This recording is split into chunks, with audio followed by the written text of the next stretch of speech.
therefore unto Caesar the things which be Caesar's, and unto God the things which be God's. And they could not take hold of his words before the people, and they marveled at his answer, and held their peace. Then came to him certain of the Sadducees, which deny that there is any resurrection. And they asked him, saying, Master, Moses wrote unto us, if any man's brother die, having a wife, and he die without children, that his brother should take his wife, and raise up seed unto his brother. There were therefore 7 brethren, and the first took a wife, and died without children. And the second took her to wife, and he died childless. And the third took her, and in like manner the 7 also, and they left no children, and died. Last of all the woman died also. Therefore, in the resurrection, whose wife of them is she? For 7 had her to wife. And Jesus answering said unto them, The children of this world marry, and are given in marriage. But they which shall be accounted worthy to obtain that world, and the resurrection from the dead, neither marry, nor are given in marriage. Neither can they die any more, for they are equal unto the angels, and are the children of God, being the children of the resurrection. Now that the dead are raised, even Moses showed at the bush, when he calleth the Lord, the God of Abraham, and the God of Isaac, and the God of Jacob. For he is not a God of the dead, but of the living, for all live unto him. Then certain of the scribes answering said, Master, thou hast well said. And after that they durst not ask him any question at all. And he said unto them, How say they that Christ is David's son? And David himself saith in the book of Psalms, The Lord said unto my Lord, Sit thou on my right hand, till I make thine enemies thy footstool. David therefore calleth him Lord. How is he then his son?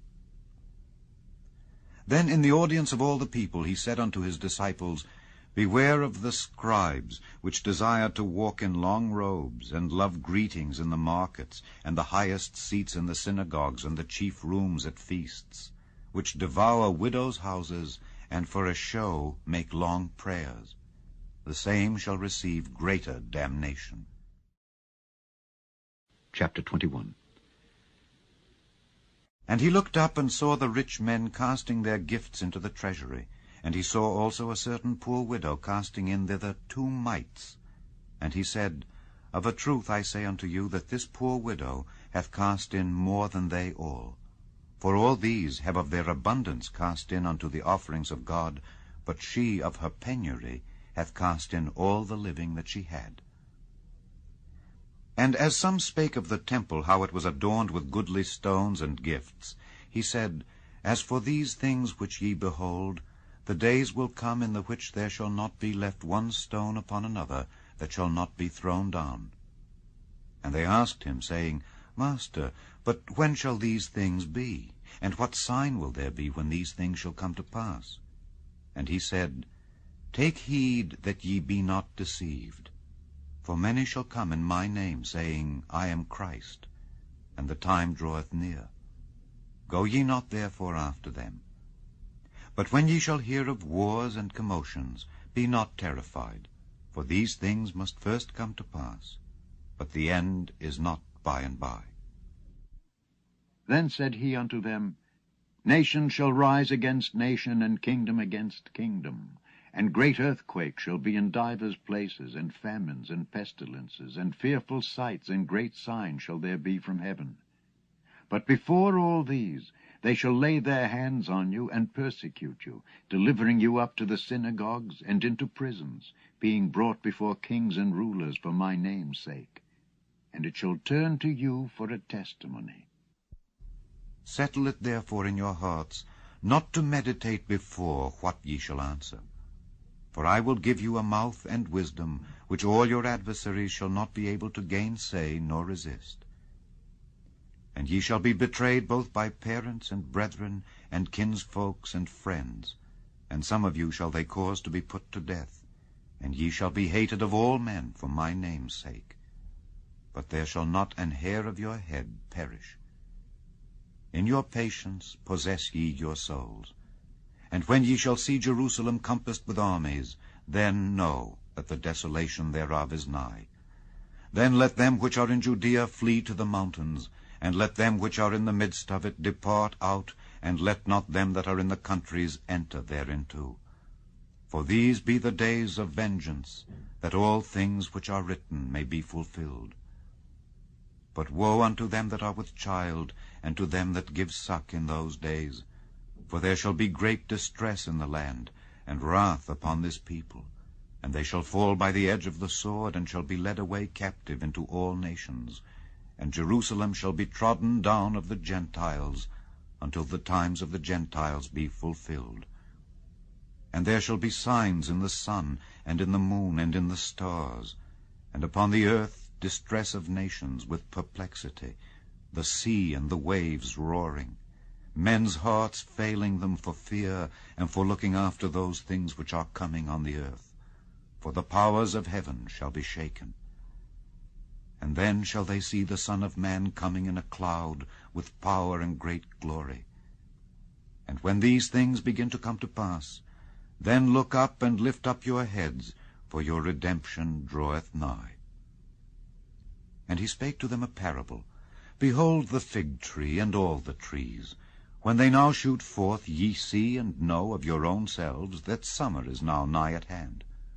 So likewise ye, when ye see these things come to pass, know ye that the kingdom of God is nigh at hand. Verily I say unto you, this generation shall not pass away till all be fulfilled. Heaven and earth shall pass away, but my words shall not pass away. And take heed to yourselves, lest at any time your hearts be overcharged with surfeiting and drunkenness and cares of this life, and so that day come upon you unawares. For as a snare shall it come on all them that dwell on the face of the whole earth. Watch ye therefore, and pray always, that ye may be accounted worthy to escape all these things that shall come to pass, and to stand before the Son of Man. And in the daytime he was teaching in the temple, and at night he went out and abode in the mount that is called the Mount of Olives. And all the people came early in the morning to him in the temple, for to hear him. Chapter 22. Now the feast of unleavened bread drew nigh, which is called the Passover. And the chief priests and scribes sought how they might kill him, for they feared the people. Then entered Satan into Judas, surnamed Iscariot, being of the number of the 12. And he went his way, and communed with the chief priests and captains how he might betray him unto them. And they were glad, and covenanted to give him money. And he promised, and sought opportunity to betray him unto them in the absence of the multitude. Then came the day of unleavened bread, when the Passover must be killed. And he sent Peter and John, saying, Go and prepare us the Passover, that we may eat. And they said unto him, Where wilt thou that we prepare? And he said unto them, Behold, when ye are entered into the city, there shall a man meet you, bearing a pitcher of water. Follow him into the house where he entereth in. And ye shall say unto the goodman of the house, The master saith unto thee, Where is the guest chamber, where I shall eat the Passover with my disciples? And he shall show you a large upper room furnished. There make ready. And they went and found as he had said unto them, and they made ready the Passover. And when the hour was come, he sat down, and the 12 apostles with him. And he said unto them, With desire I have desired to eat this Passover with you, before I suffer. For I say unto you, I will not any more eat thereof, until it be fulfilled in the kingdom of God. And he took the cup, and gave thanks, and said, Take this, and divide it among yourselves. For I say unto you, I will not drink of the fruit of the vine, until the kingdom of God shall come. And he took bread, and gave thanks, and brake it, and gave unto them, saying, This is my body which is given for you. This do in remembrance of me. Likewise also the cup after supper, saying, This cup is the New Testament in my blood, which is shed for you.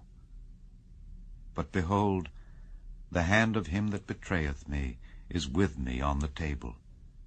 And truly the Son of Man goeth, as it was determined. But woe unto that man by whom he is betrayed. And they began to inquire among themselves which of them it was that should do this thing. And there was also a strife among them, which of them should be accounted the greatest. And he said unto them, The kings of the Gentiles exercise lordship over them, and they that exercise authority upon them are called benefactors. But ye shall not be so. But he that is greatest among you, let him be as the younger, and he that is chief as he that doth serve. For whether is greater, he that sitteth at meat, or he that serveth?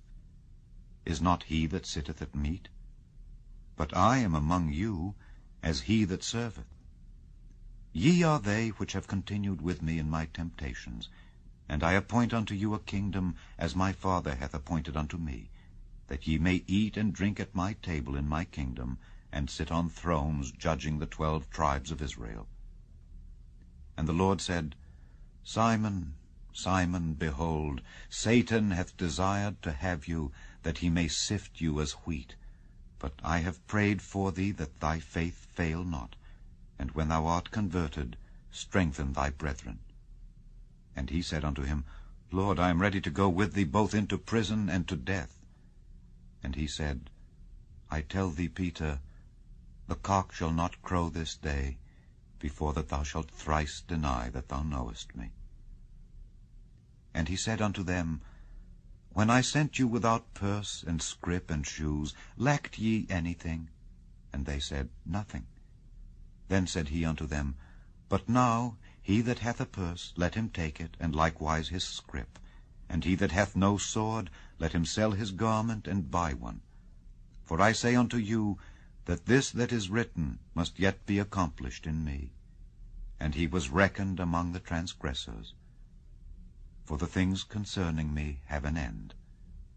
And they said, Lord, behold, here are 2 swords. And he said unto them, It is enough. And he came out and went as he was wont to the Mount of Olives, and his disciples also followed him.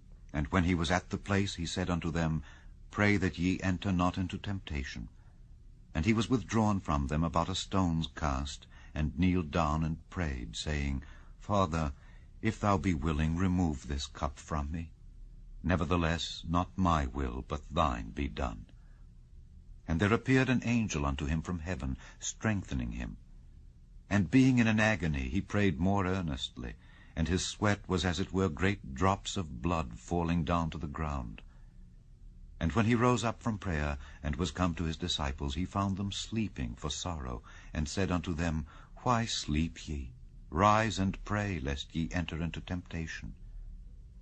And while he yet spake, behold, a multitude, and he that was called Judas, one of the 12, went before them, and drew near unto Jesus to kiss him.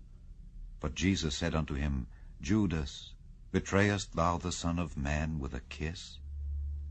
When they which were about him saw what would follow, they said unto him, Lord, shall we smite with the sword? And one of them smote the servant of the high priest, and cut off his right ear. And Jesus answered and said, Suffer ye thus far. And he touched his ear, and healed him. Then Jesus said unto the chief priests and captains of the temple, and the elders which were come to him, Be ye come out as against a thief with swords and staves? When I was daily with you in the temple, ye stretched forth no hands against me. But this is your hour, and the power of darkness. Then took they him and led him, and brought him into the high priest's house, and Peter followed afar off. And when they had kindled a fire in the midst of the hall, and were set down together, Peter sat down among them. But a certain maid beheld him as he sat by the fire, and earnestly looked upon him, and said, This man was also with him. And he denied him, saying, Woman, I know him not. And after a little while another saw him, and said, Thou art also of them. And Peter said, Man, I am not.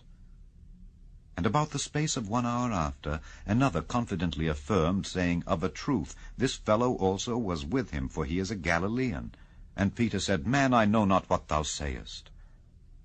And immediately, while he yet spake, the cock crew. And the Lord turned and looked upon Peter. And Peter remembered the word of the Lord, how he had said unto him, Before the cock crow, thou shalt deny me thrice. And Peter went out, and wept bitterly. And the men that held Jesus mocked him and smote him. And when they had blindfolded him, they struck him on the face, and asked him, saying, Prophesy, who is it that smote thee? and many other things blasphemously spake they against him. And as soon as it was day, the elders of the people and the chief priests and the scribes came together, and led him into their council, saying, Art thou the Christ? Tell us.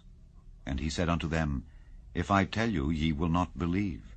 And if I also ask you, ye will not answer me, nor let me go.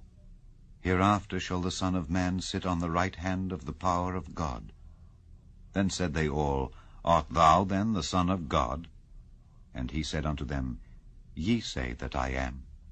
And they said, What need we any further witness? For we ourselves have heard of his own mouth. Chapter 23. And the whole multitude of them arose and led him unto Pilate. And they began to accuse him, saying, We found this fellow perverting the nation, and forbidding to give tribute to Caesar, saying that he himself is Christ, a king. And Pilate asked him, saying, Art thou the king of the Jews? And he answered him and said, Thou sayest it. Then said Pilate to the chief priests and to the people, I find no fault in this man. And they were the more fierce, saying, He stirreth up the people, teaching throughout all Jewry, beginning from Galilee to this place. When Pilate heard of Galilee, he asked whether the man were a Galilean. And as soon as he knew that he belonged unto Herod's jurisdiction, he sent him to Herod, who himself also was at Jerusalem at that time. And when Herod saw Jesus, he was exceeding glad, for he was desirous to see him of a long season, because he had heard many things of him, and he hoped to have seen some miracle done by him. Then he questioned with him in many words, but he answered him nothing. And the chief priests and scribes stood and vehemently accused him. And Herod with his men of war set him at naught, and mocked him, and arrayed him in a gorgeous robe, and sent him again to Pilate. And the same day